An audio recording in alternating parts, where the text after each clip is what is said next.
Alright, so you should have attempted a Venn diagram like this in your notebook, and we're just going to kind of go over the answers and I'll explain them here. I drew my Venn diagram so big I can't record the whole thing, so this bottom one will be metallic bonds. On the left, ionic bonds, covalent bonds, and some things might be more than one, so we'll put them in whatever section they belong in. So the first one we're going to be going over, only metals bonding. That's going to be a metallic bond. So metallic bonds are only metals bonding together. If we have a metal and a non-metal bonding together, that one's going to be an ionic bond. And then if we only have non-metals bonding, that's going to be a type of covalent bond. And then we have a few more questions on determining if this compound is going to be an ionic bond, a metallic bond, or a covalent bond. We have sodium, which if you take a look on the periodic table is on the left side, so that's a metal.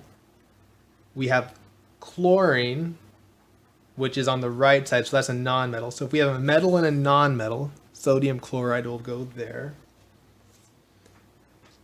Fe is iron, and we should know iron is a metal. So if you have a lot of iron together, that'll make a metallic bond.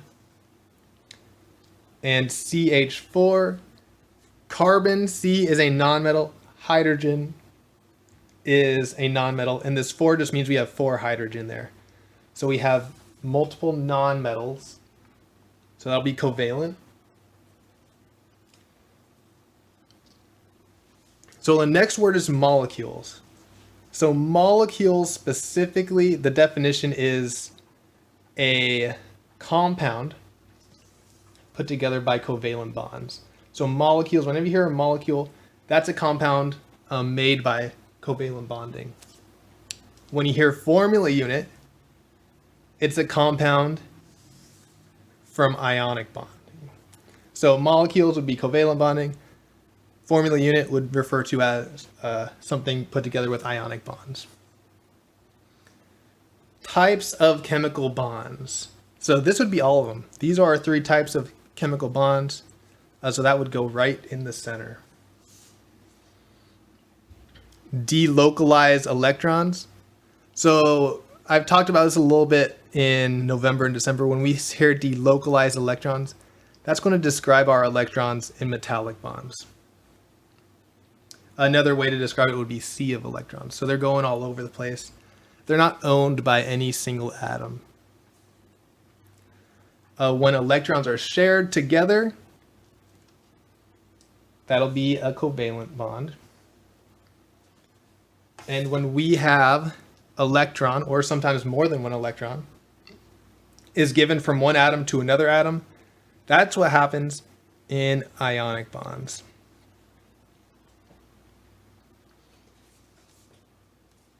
All right, so here, good conductor of electricity. Conducting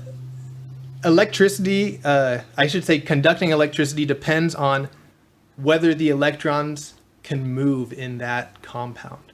So the electrons can only move really well in metallic bonds. So metallic bonds, or any type of metals, are going to conduct electricity pretty well. Bad conductors of electricity are going to be ionic compounds and covalent compounds because their electrons are more locked in place. The exception is, we know sodium chloride or some salts that are ionic compounds. If you dissolve them in water, they conduct electricity very well. But if it's only an ionic compound and it's a solid, it's not going to conduct electricity very well. So we just got a few left. Bonds between atoms of a high electronegativity. So we got to think, what elements have a really high electronegativity? They're going to be on the top right side of our periodic table. They're going to be nonmetals, and that'll be covalent bonds. So remember, they both want electrons, so they're going to be sharing them together. Bonds between atoms of a low electronegativity. that's going to be our metals. So if you remember, our metals on the left side all have low electronegativity. That means they don't want those electrons. They're not really trying to pull anything in, and that's why those electrons are delocalized. And then a bond that has same amount of valence electrons as it started with, all of them have the same amount of valence electrons. So that's going to go in the middle as well with types of chemical bonds. And that's because you can't just bring electrons out from the outside and bring them in unless that's part of the equation. So they have the same amount of valence electrons as they started with. In ionic bonds, they're just transferred from one atom to another. In covalent bonds, they're just being shared. And in metallic bonds, they're just being spread all around, but still the same number. And our last one is salts.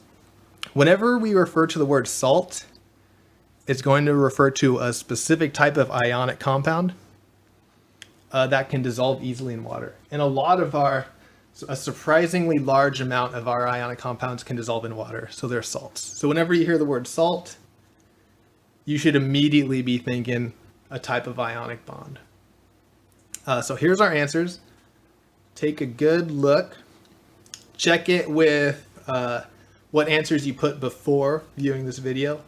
And then you can kind of see what you have to study and look back on.